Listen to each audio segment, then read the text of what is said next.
JFAZ TV, Yehoshua Hamashiach au centre de notre message. JFAZ TV, gagner des âmes pour Yehoshua et servir les autres, voilà pourquoi nous existons. Émissions, conférences, prières, enseignements, informations et films. Réveil, réforme dans l'amour, la sanctification et l'excellence. Abonnez-vous et activez la cloche de notification pour ne rien rater.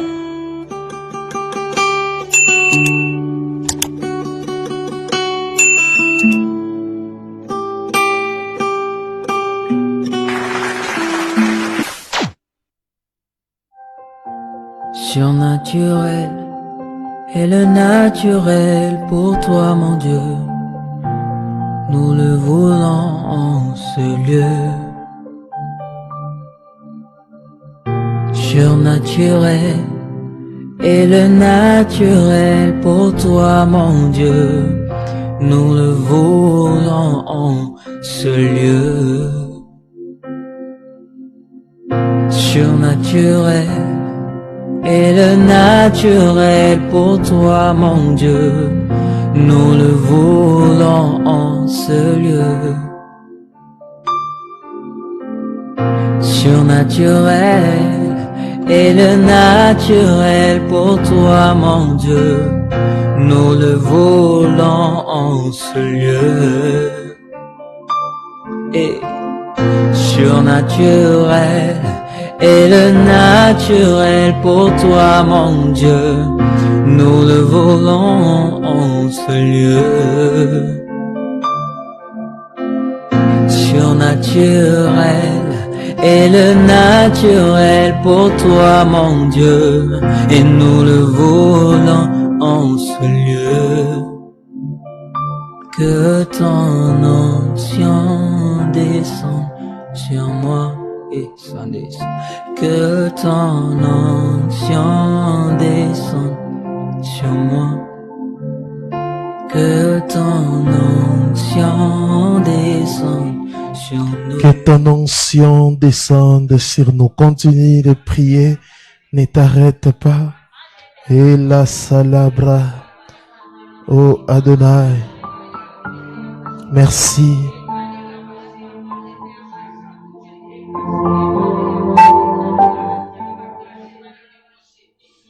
Merci Adonai pour ta présence. Merci pour ta grâce ce matin. Merci d'avoir renouvelé tes bontés ce matin. Merci pour le souffle de vie. Au nom de celui qui règne, qui vit et règne à jamais, Yehoshua Hamashiach, j'ai ainsi prié et nous disons Amen. Je vous salue au nom précieux de notre Adonai Yehoshua Hamashiach.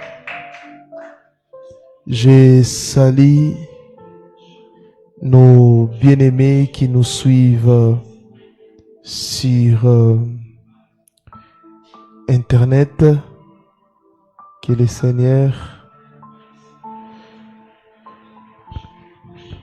Seigneur vous bénisse abondamment. Nous allons lire la parole du Seigneur. Apocalypse chapitre 1er, le verset 1er. Apocalypse 1:1. Il est écrit: la révélation de Yehoshua Hamashiach que Elohim lui a donné pour montrer à ses serviteurs les choses qui doivent arriver bientôt et qu'il a fait connaître par l'envoi de son ange à son serviteur Jean.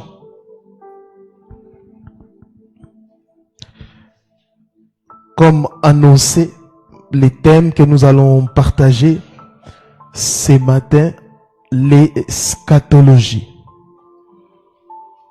L'eschatologie.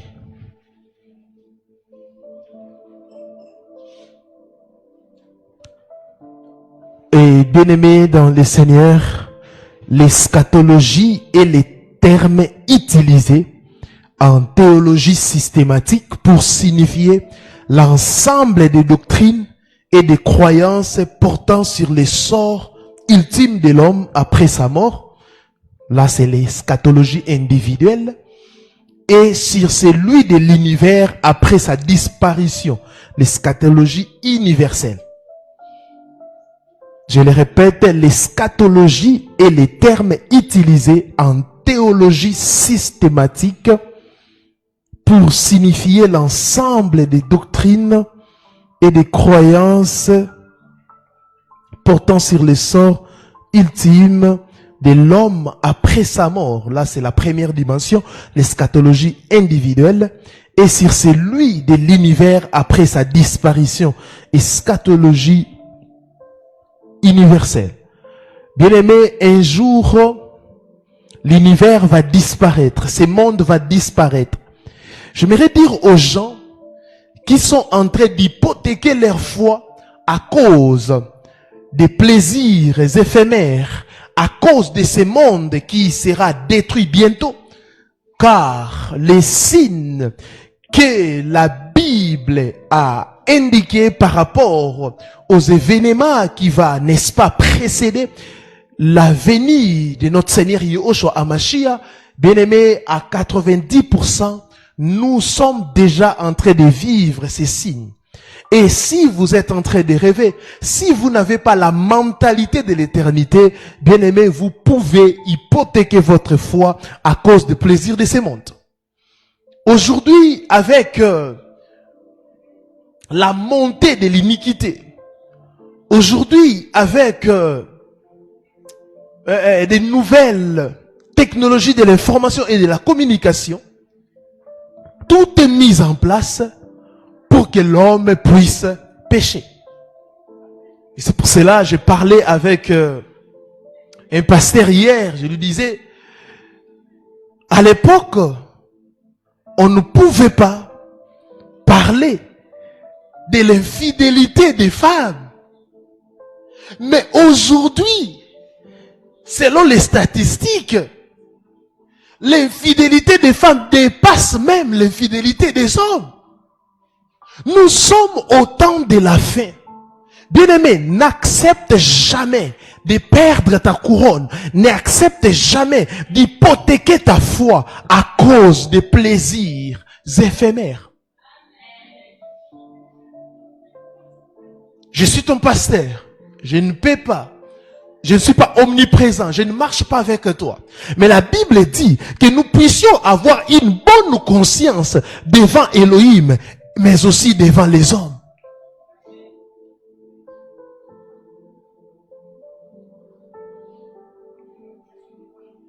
Alléluia.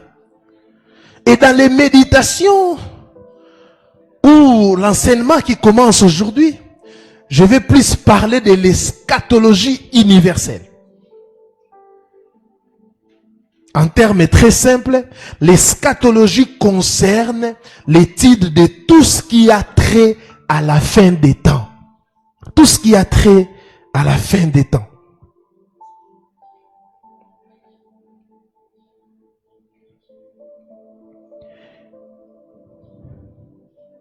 Que prédisent les prophéties de la fin des temps?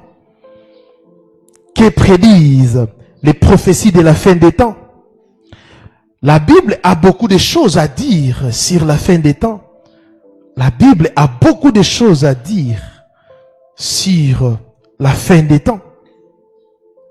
Presque tous les livres contiennent des prophéties relatives à la fin des temps. Les gens pensent que quand nous parlons de l'eschatologie ou quand nous parlons sur des prophéties de la fin des temps, c'est seulement les livres de l'Apocalypse et de Daniel qu'on peut utiliser. Non, toute la Bible, elle est eschatologique.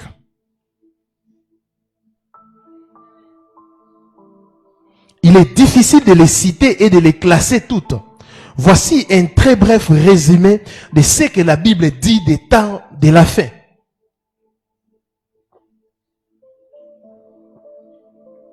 La première chose, ce qui se passera, c'est l'enlèvement. L'enlèvement, Christ ôtera de la terre tous les croyants nés de nouveau, à l'occasion d'un événement connu sous le nom d'enlèvement de l'Église. Ici, on parle de l'enlèvement de l'église. On ne dit pas l'enlèvement du monde, mais l'enlèvement de l'église. C'est une précision de taille. Et ici, quand on parle de l'église, on parle de l'église comme le corps mystique de Hamashia. On ne parle pas de l'église comme bâtiment, parce qu'aujourd'hui, vous avez une mauvaise compréhension ou appréhension du concept église, ecclésia, ordre. L'église, c'est l'ensemble des gens ou des hommes qui ont cru au Seigneur Yeshua HaMashiach.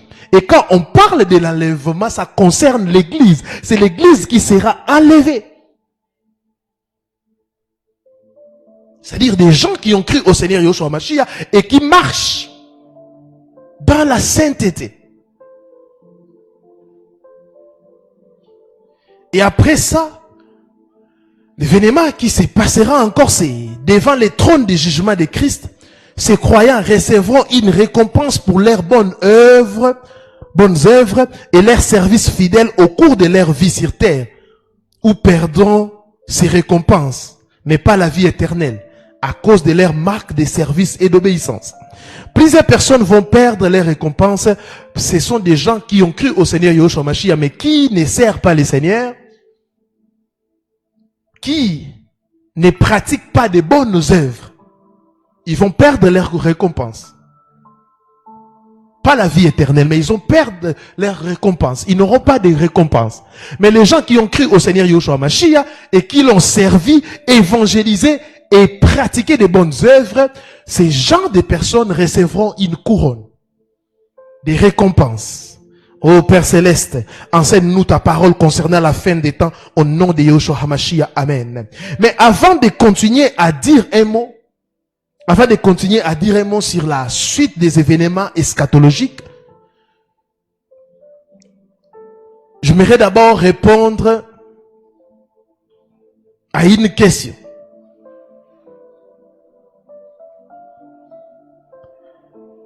Concernant l'eschatologie. Parce que quand plusieurs personnes ont vu les thèmes, ils m'ont posé la question. L'eschatologie, je le répète, est l'étude de ce qui touche à la fin. Ce terme dérive du mot grec eschatos, qui signifie dernier. Eschatos, qui signifie dernier.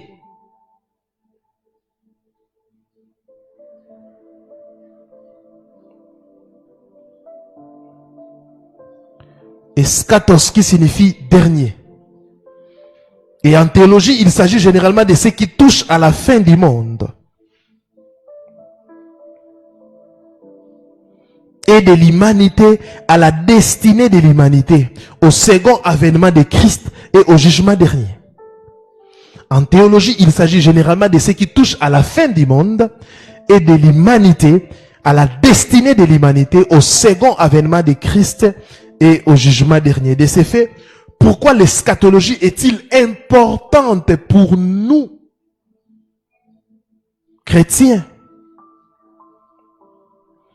Pourquoi l'eschatologie elle est importante? Pourquoi connaître ces choses? Elle est au niveau de notre compréhension de ce que déclare la Bible à propos de la fin, ce qui est fondamental pour notre foi. Savoir ce qu'enseigne la Bible à propos des événements du temps de la fin nous permet d'espérer. C'est très important parce que ça nous permet d'espérer. L'espérance que nous n'avons pas cru en vain. Notez, tu rêves trop.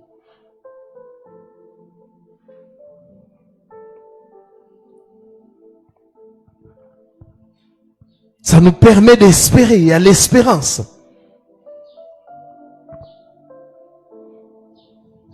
Alléluia.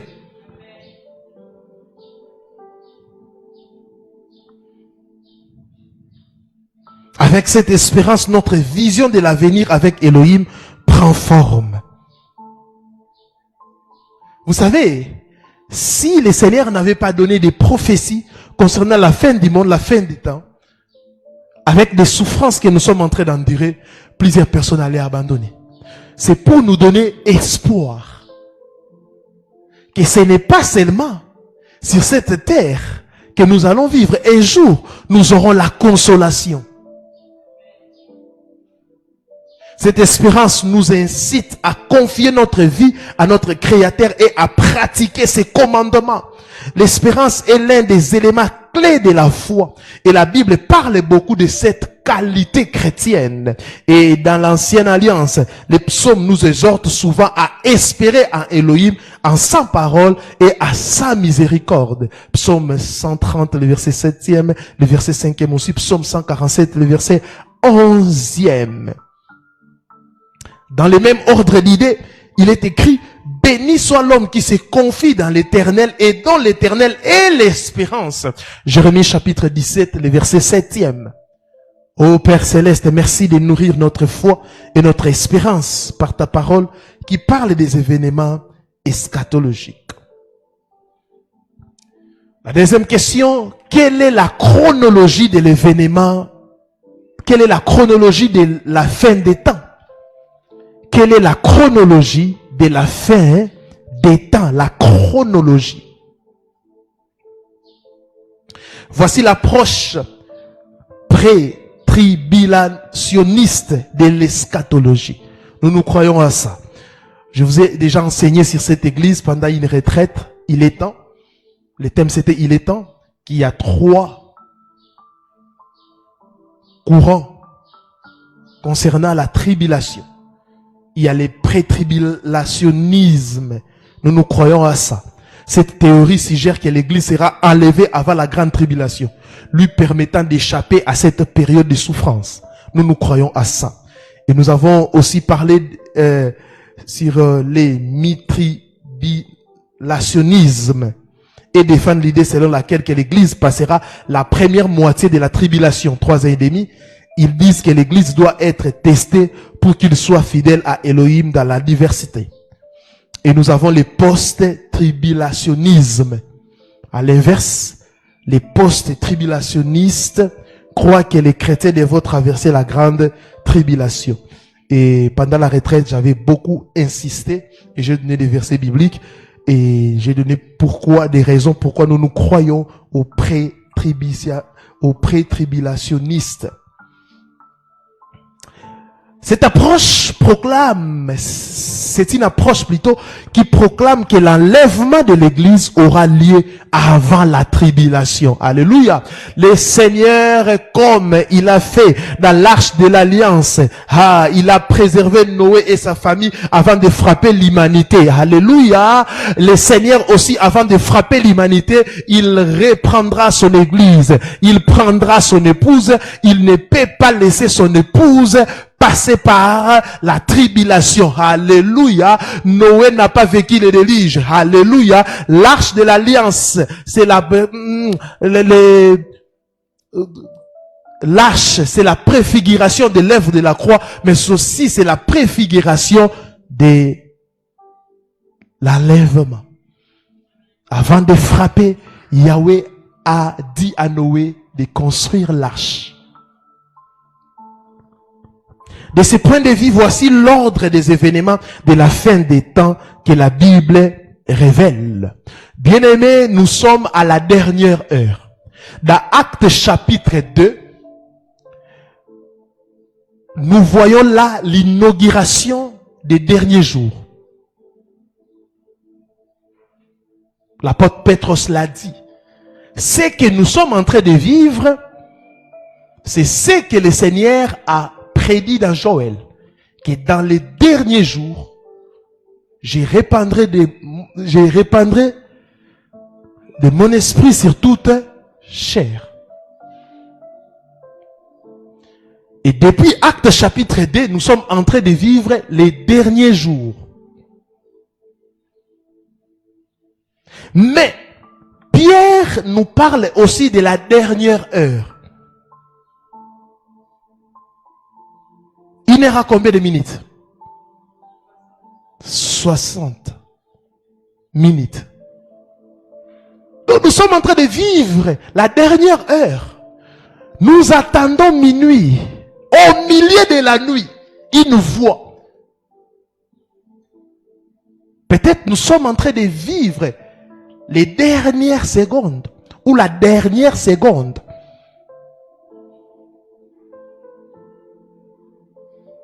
Et qu'est-ce qui se passera après la dernière seconde? C'est ce que j'ai dit.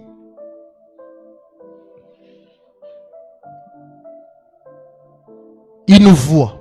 Voici l'époux. Le premier événement qui nous attend, c'est l'enlèvement de l'église.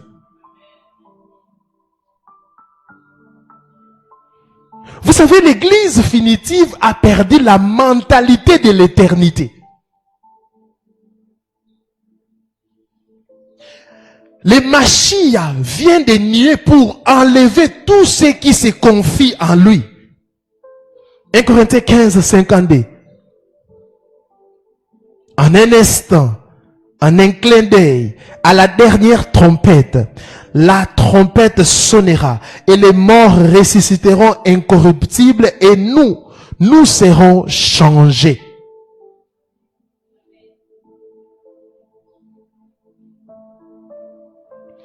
Au même moment, les morts en Christ seront ressuscités et amenés au ciel. De ce point de vue, il s'agit de l'enlèvement eschatologique le plus important qui est devant nous. C'est juste devant nous. Un jour, nous allons nous réveiller comme ça, ou un jour, tu seras en train de travailler, de faire ce que tu es en train de faire. Peut-être d'autres, ils seront en train de commettre un péché. Oh, la trompette sonnera et tu seras surpris. Toi qui viens prier, communier avec nous, mais tu n'as pas cru au Seigneur Yoshua Hamashiach. Toi qui viens communier avec nous, mais tu penses que tu es l'enfant le plus aimé du Seigneur. Tu seras surpris parce que les morts, c'est seulement les morts en Christ qui entendront le son de la trompette, mais les morts, les païens, ceux qui sont morts sans Christ et les vivants qui seront sans Christ, ils vont pas rater l'enlèvement, ils ne seront pas enlevés. Parce qu'il y a les gens qui nous écoutent, mais ils n'ont pas cru au Seigneur Yoshua Hamashiach. Ces jours-là, ils se rendront compte que, oh là là, c'est ce que les pasteurs disaient, c'est ce qu'on nous disait, l'enlèvement. Ça créera les dégâts.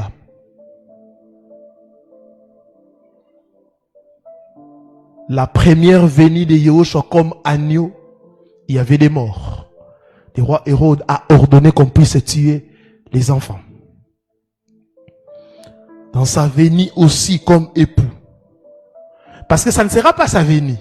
Ah oui, oui. On doit préciser ça. Parce que d'autres personnes parlent de la deuxième venue. Non, l'enlèvement, ce n'est pas la venue du Seigneur. Il sera dans les airs pour reprendre son église. Oh, Shalabra, les Mandaraba. Il ne viendra pas ici.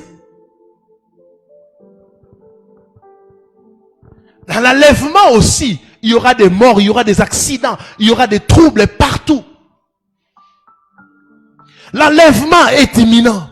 Aucune autre prophétie biblique n'a besoin d'être accomplie avant que l'enlèvement ne se produise. L'enlèvement, c'est le premier événement que nous sommes en train d'attendre, Église. Que nous sommes en train d'attendre, Église. Et nous devons garder nos robes blanches pour être enlevés. Ces jours-là, notre roi, notre Seigneur viendra. Il, oh, lamente les bras. Seigneur, nous t'attendons. Nous soupirons après ces choses, Adonai. Il y aura le chaos. Deuxième événement après l'enlèvement, la montée de l'antéchrist. La montée de l'antéchrist. Après la disparition de l'église, un homme au pouvoir satanique prendra le contrôle du monde entier en promettant la paix. Pourquoi il va promettre la paix? Parce que après l'enlèvement, il y aura des troubles, il y aura des guerres, il y aura des problèmes. Et je crois bien les scientifiques chercheront à tout expliquer. Non, c'est un problème naturel qui s'est... Bien aimé, là nous serons déjà au ciel. 2 Thessaloniciens 2, 7 à 8. Car le mystère de l'iniquité agit déjà. Il faut seulement que celui qui les retient encore ait disparu. Donc, qui est en train de retenir ça? C'est l'Église, très bien. Quand l'Église va disparaître, il va agir. Et alors paraîtra l'impie, que le Seigneur Yahushua détruira par le souffle de sa bouche et qu'il anéantira par l'éclat de son avènement. Waouh! Vous voyez? Le Seigneur est tellement puissant qu'il n'aura pas besoin de toucher l'impie.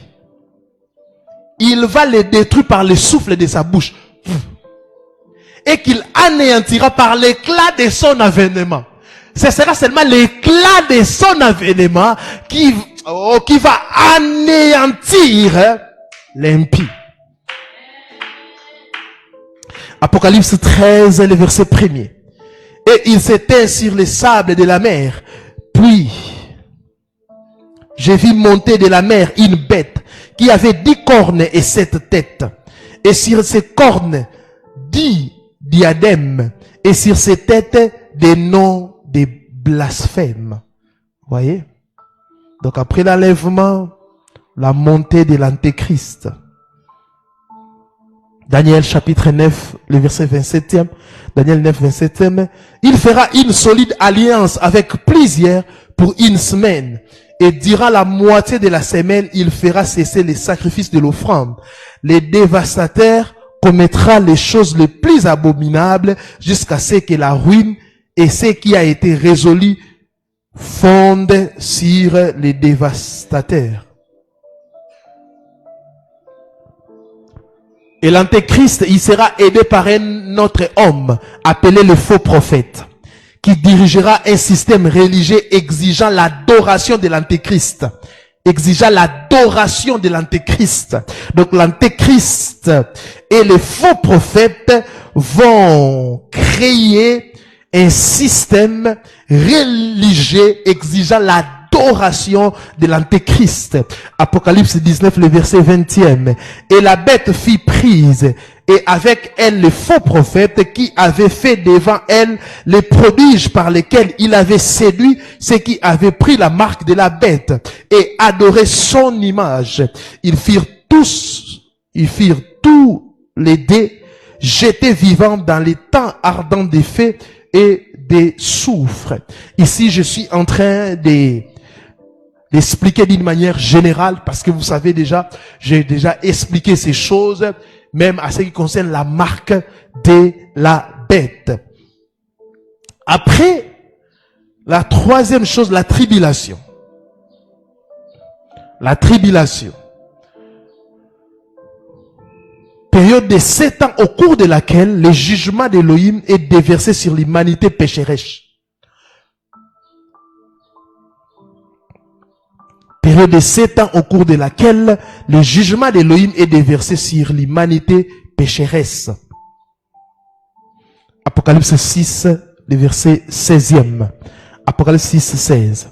Et il disait aux montagnes et aux rochers, tombez sur nous et cachez-nous devant la face de celui qui est assis sur le trône et devant la colère de l'agneau. La montée en puissance de l'antéchrist est associée à cette période. Vous voyez, non?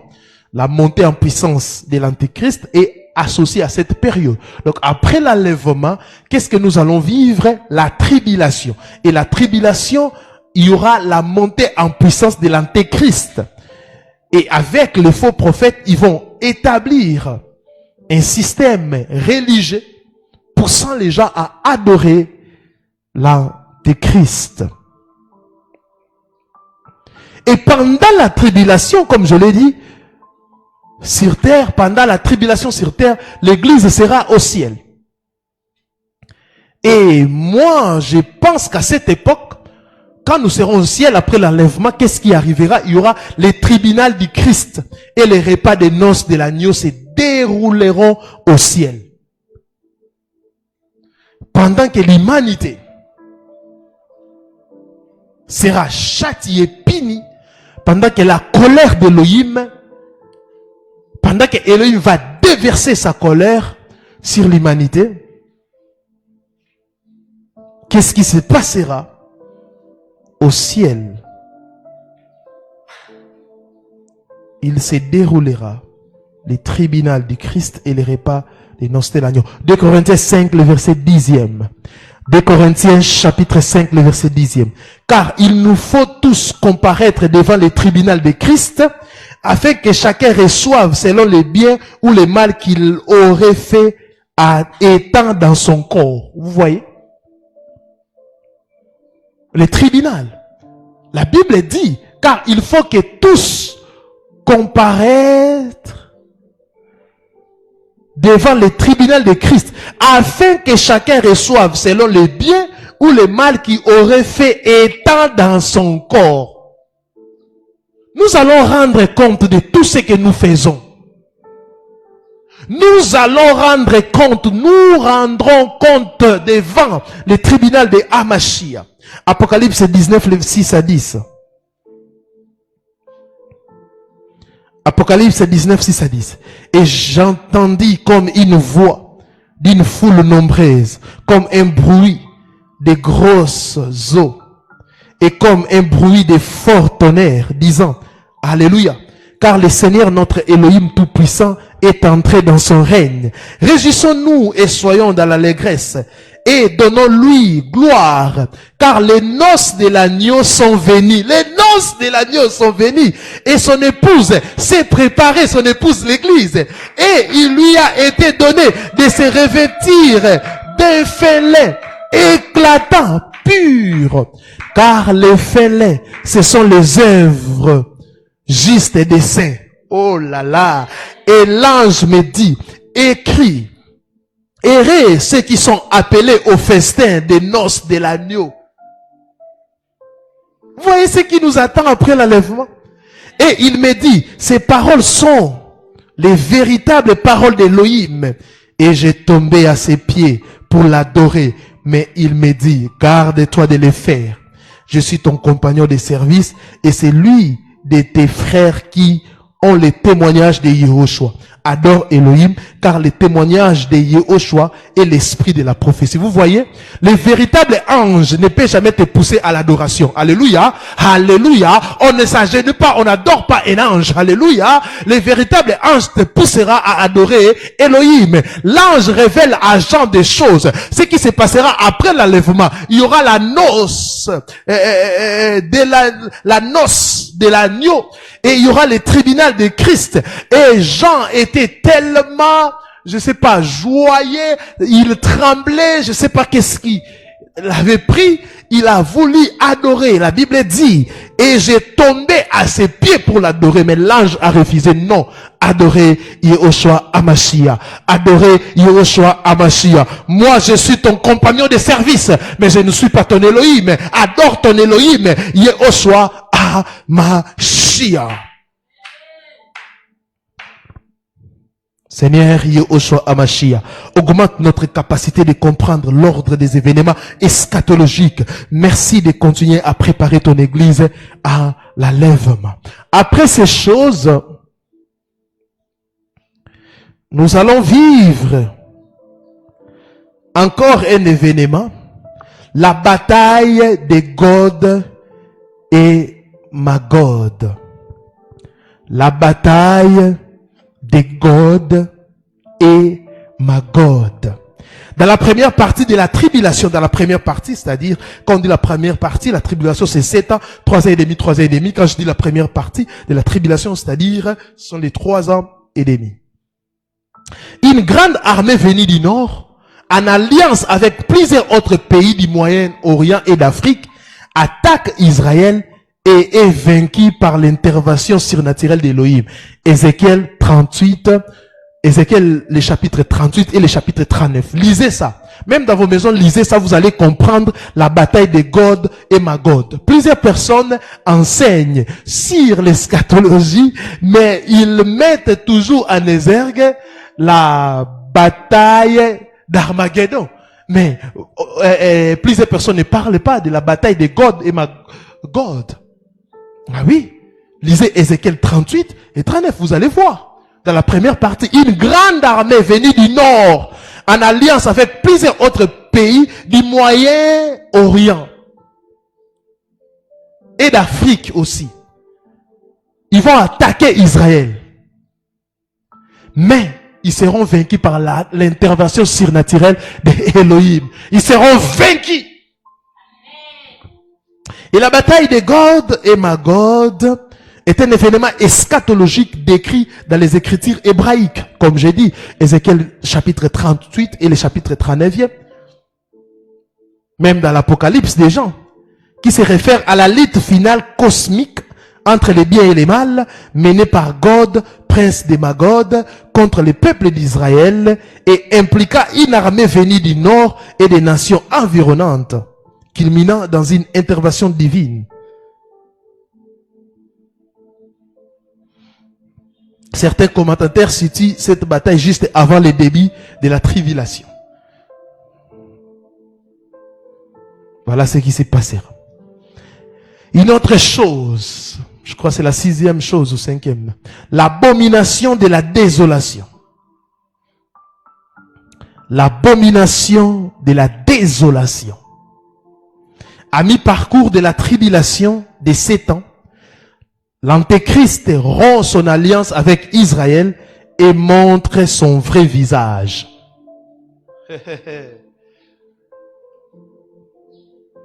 Au début, je vous avais dit que quand il viendra, il va faire un semblant de paix. Il va faire une alliance avec Israël.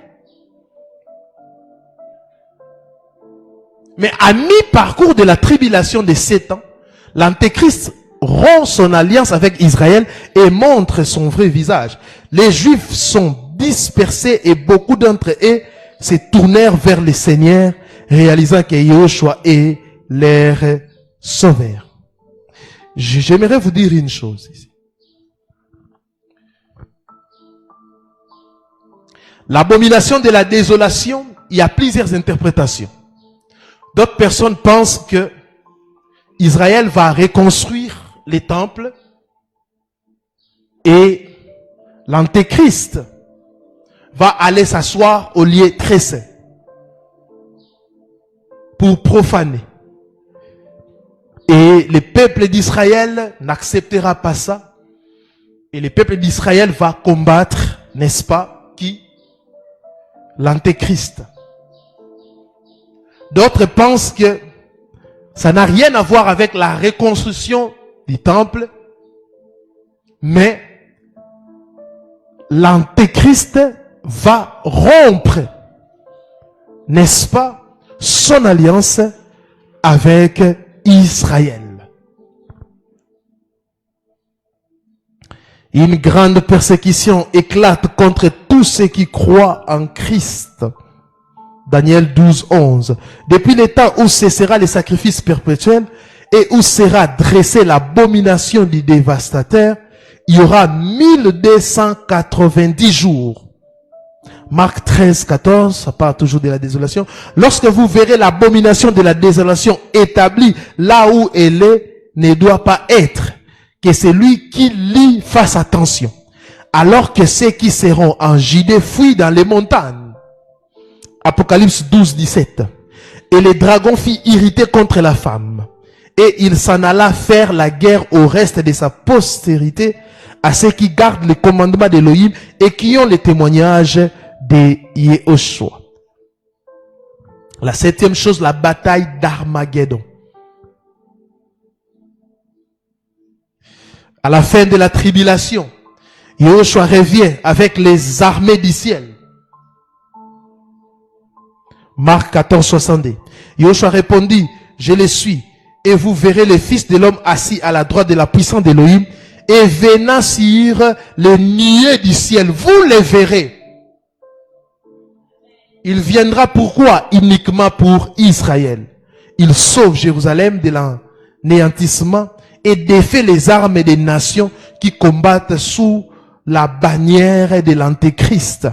Waouh, il y aura un grand combat. Israël, après les brisements de l'alliance avec l'Antéchrist, et l'Antéchrist va combattre Israël. Israël va croire au Seigneur et il va faire appel au Seigneur. Zacharie 14, le verset 4e. Zacharie 14, 4. Ses pieds se poseront en séjour sur la montagne des Oliviers, qui est vis-à-vis de Jérusalem, du côté de l'Orient. La montagne des Oliviers s'effendra par les milliers à l'Orient et à l'Occident. Et il se formera une très grande vallée.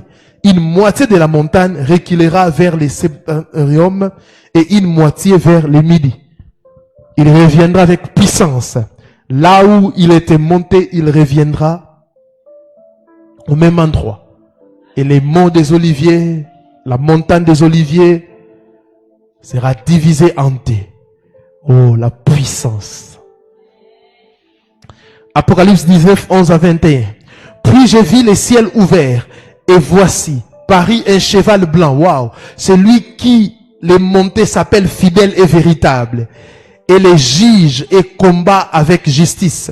Ses yeux étaient comme une flamme de feu. Sur sa tête étaient plusieurs diadèmes. Il avait un nom écrit que personne ne connaît, si ce n'est lui-même. Et il était revêtu d'un vêtement teint de sang. Son nom est la parole d'Élohim. Les armées qui sont dans les ciels les suivaient sur des chevaux blancs revêtus d'un fin lin blanc pur.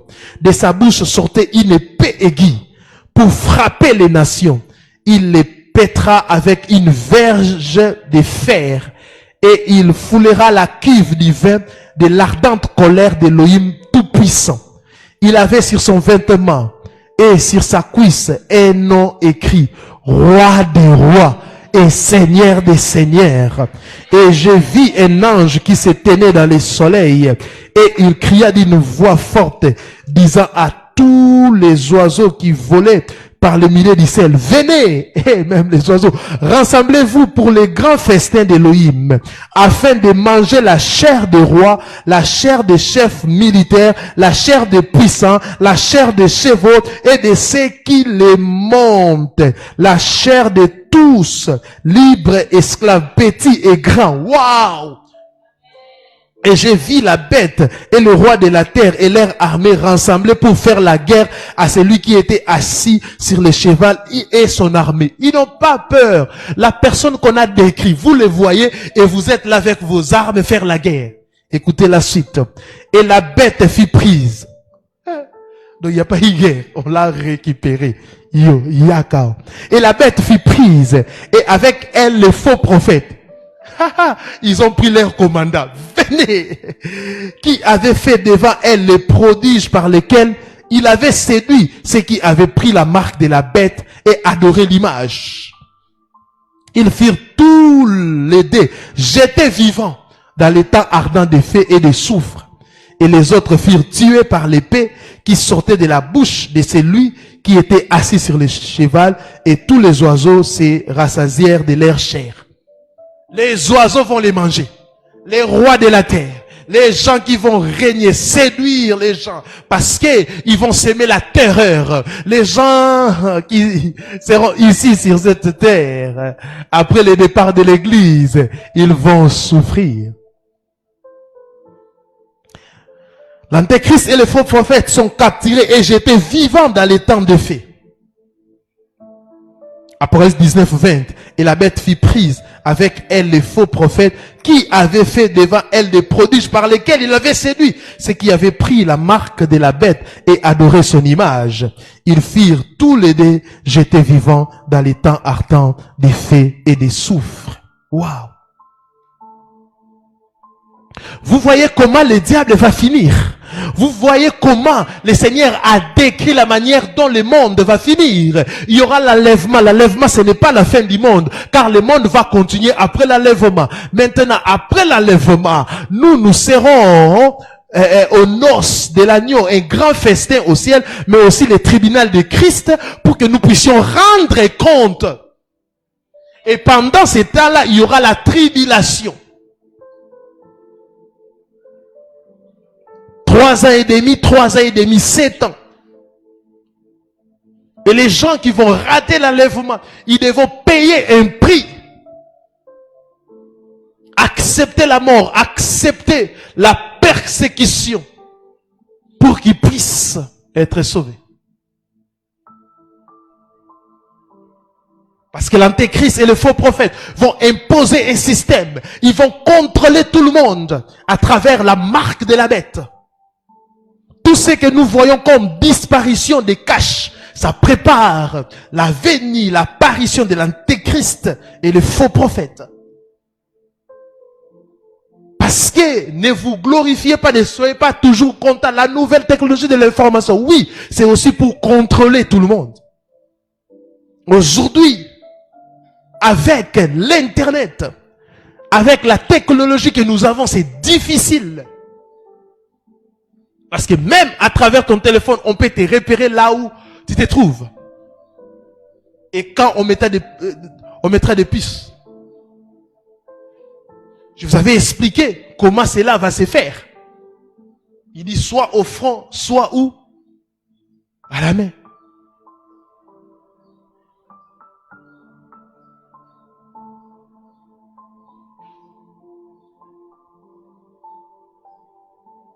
Et tout ce que nous sommes en train de voir, intelligence artificielle à gauche, ne pensez pas.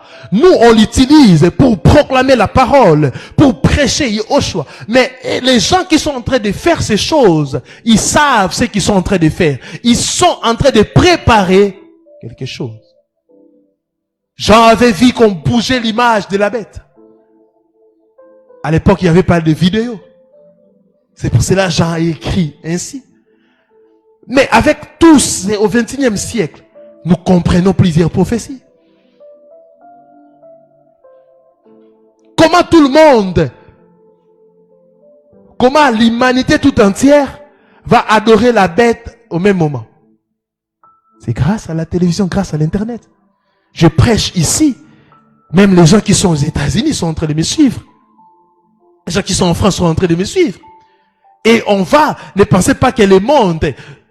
Parfois, je pense que les gens qui interprétaient les prophéties avant l'arrivée de la vidéo, ils pensaient qu'on va rassembler tout le monde. Ils ne savaient pas, mais nous comprenons de quoi s'agit-il. Et comment il saura que tel n'a pas de tel n'a pas de bien aimé. Il y aura un système de contrôle bien organisé. C'est pour cela, si tu n'as pas encore cru au Seigneur Yahushua Hamashiach, l'arche est encore ouvert. Noé a construit l'arche. Il criait, la pluie va arriver, la pluie arrivera. Mais les gens ne croyaient pas. Les gens ne croyaient pas. Ils pensaient que Noé était fou. Et Noé avait pris les animaux mâles et femelles. Pour entrer dans l'arche, tu devais être marié, pas un singleton, pas de célibataire. Pour entrer aussi au ciel, tu ne dois pas être célibataire. Quand je dis célibataire, je parle de singleton. Alléluia. Tu dois avoir un époux, parce que tu es épouse. Et notre époux, l'époux qui fera de nous couple pour entrer au ciel, c'est Yahushua Hamashiach. Les animaux entraient dans l'arche. Les hommes se moquaient de Noé. Comme aujourd'hui. On vous dit, entrez, entrez, entrez. Non, il y a les gens qui sont vraiment incrédules. Nicolas Indi, il fait maintenant sombre. Tu sais que la pluie, ça ne traînera pas. Tout ce que nous sommes en train de vivre sur cette terre, ça ne peut pas t'enseigner. La Bible dit, la nature ne vous enseigne-t-elle pas? À l'époque, nous, quand on grandissait, quand un jeune mourait, c'était... ça étonnait tout le monde. C'était rare de voir un jeune mourir. C'est pour cela qu'on cherchait casser leur maison, cherchait... non, il y a un sorcier. C'était rare. Mais aujourd'hui, les jeunes sont en train de mourir. Des jeunes couples. L'image que j'avais postée. Cette sœur qui est morte les jours de son mariage. Après le mariage civil. Tout ce qui se passe. Les gens sont en train de mourir. Et toi, tu penses que la mort va t'épargner?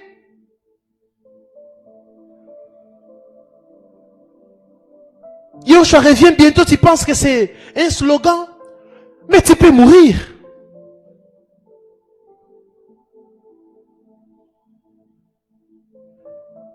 Et parce que après ta mort, aucune prière ne peut te sauver.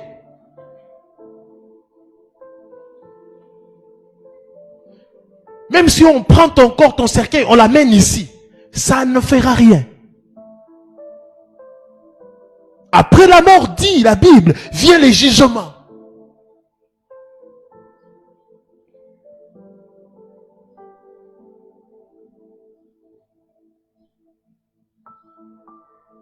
Le purgatoire n'existe pas, mes frères. Après la mort, vient le jugement. Tu rendras compte. Tout ce que nous vivons normalement, ça doit vous interpeller. Ça doit nous interpeller.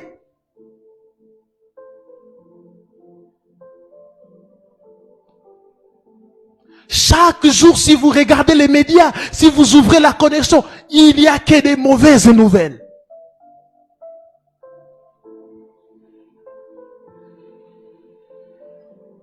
Les jeunes de 28 à de 20 à de 15 à de 5 ans sont en train de mourir.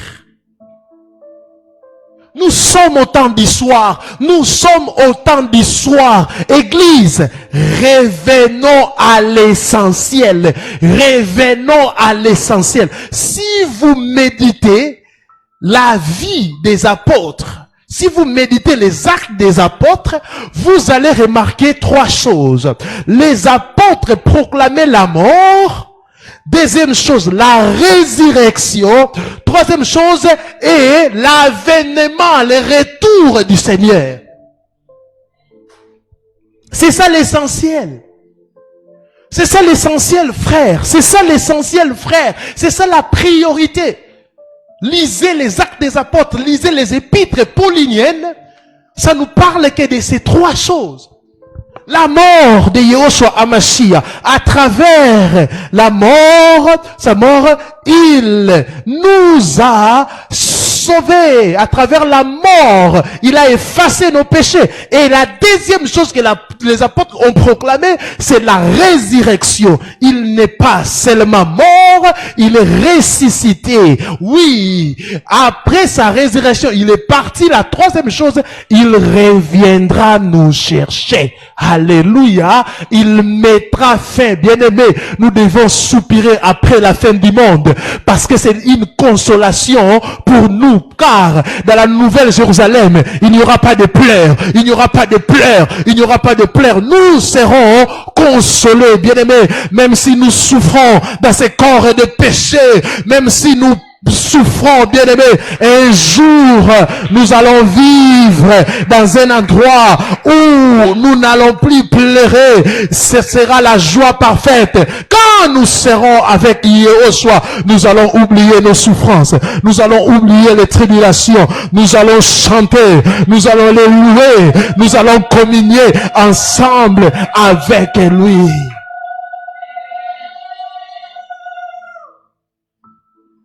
Et l'antéchrist et les faux prophètes seront jetés vivants, seront capturés. L'humanité cherchera à combattre Yahushua HaMashiach. Bien-aimé, quand il était venu sur cette terre, il était venu comme un agneau. C'est-à-dire, il ne parlait pas. Les Juifs pensaient que, même les apôtres entendaient que Yahushua puisse les délivrer des Romains. Parce qu'à l'époque, Israël était colonisé par les Romains. Mais vous voyez, cet homme-là ne disait rien. Oh, c'est notre espoir. On l'a arrêté, on l'a tué. Il était venu comme agneau pour ôter les péchés. Mais sa deuxième venue, il reviendra comme un roi, comme un roi, comme un grand soldat, pour maintenant combattre il ne viendra pas vous le frapper, il donne si vous le frappez, vous l'arrêtez, il regarde. Non, il ne va plus regarder, il reviendra avec son armée afin de combattre le roi de la terre. La Bible dit, il combattra le roi de la terre et il vaincra, il vaincra, il vaincra, il vaincra. Sur la croix de Golgotha, il a vaincu le diable, il a dépouillé les démons. À son retour comme roi, il vaincra le roi de la terre, il détruira leurs armées. Nous avons crié à celui qui est puissant. Nous avons crié à Yahushua Hamashiach qui est le puissant. En dehors de lui, il n'y a pas de salut. En dehors de lui, il n'y a pas de salut. Si les rois de la terre vont trembler, si les rois de la terre seront vaincus, et alors le diable qui est vaincu par la première venue. La première venue seulement a suffi pour vaincre les diables et les démons. Il est puissant dans les combats, fort dans la bataille. Arrêtez l'évangile qui exalte le diable. Le diable n'est pas puissant. C'est Yahushua qui est le tout-puissant. C'est Yahushua qui est le tout-puissant. C'est Yahushua qui est le tout-puissant.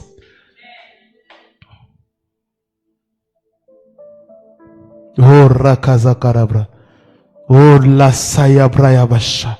De sa bouche sortait une épée aiguë pour frapper les nations. Une épée aiguë pour frapper les nations.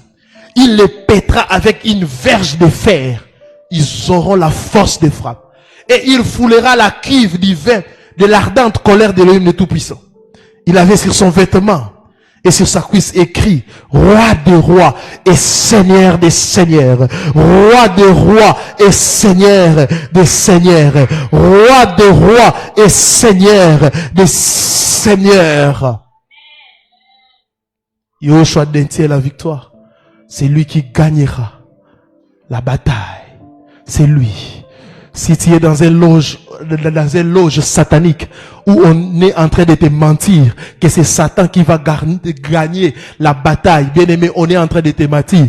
Depuis que Satan est Satan, il ne fait que perdre la bataille. Alléluia. Au ciel, ce n'était pas même Yahushua Hamashiach, c'était un archange qui l'a frappé et précipité sur cette terre. Il a toujours perdu. Dans Matthieu 4, il vient encore tenter le Seigneur. Il a perdu la bataille. Sur la croix de Golgotha, il a perdu la bataille. Oh, à la fin de ce monde, il perdra la bataille. Après cette victoire glorieuse, qu'est-ce qui se passera? Un nouveau ciel et une nouvelle terre. Alléluia. La nouvelle Jérusalem où nous allons vivre pour toujours, pour l'éternité. Pour l'éternité. Notre relation avec Yahushua Hamashiach a commencé dans l'éternité, avant la fondation du monde, et nous allons finir dans l'éternité. Oh, la prakaya brayaba. Le temps, c'est une parenthèse. Alléluia. L'histoire a commencé dans l'éternité et ça va finir dans l'éternité. Et dans les temps, il a prévu, il a manifesté ce qu'il avait prévu d'avance. Il a manifesté ces temps pour que nous puissions travailler, évangéliser, les servir, l'adorer. Et les parenthèses, oh, la brayaba sera détruit. Ce qui est matériel sera détruit. Nous sommes spirituels. En réalité, dans l'homme, c'est l'esprit. Si nous avons porté ce corps, c'est pour un temps. Et alléluia, église, bientôt, nous allons laisser ces corps. C'est pour cela, le jour de l'enlèvement, les habits vont tomber. Tout ce qui est matériel vont tomber. Ça n'entrera pas. Je soupire après ces choses. Reviens, Maranatha, Maranatha, Maranatha, Maranatha, Maranatha, Maranatha, Maranatha, Maranatha, reviens, Seigneur. Maranatha, reviens Yehoshua. Maranatha, reviens Seigneur. Reviens Seigneur. La salabra, nous sommes fatigués. Nous sommes fatigués de ce monde.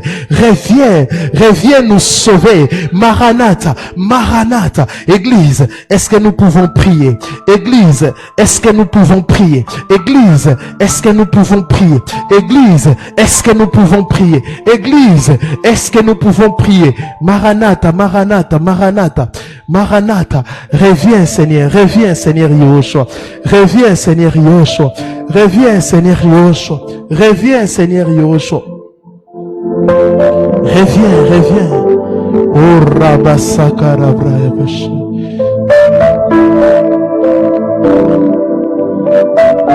oh Rakaze Marabasha.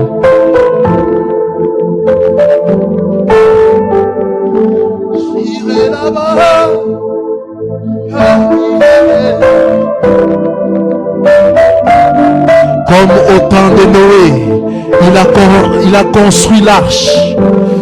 La salabra, je t'appelle, entre dans l'arche pour avoir les salis. Kale maraba, sadabadaba delebra, kuruman talabra, kale zeyabra. Oh Yehoshua, Maranatha, reviens. Maranatha, reviens. Maranatha, reviens.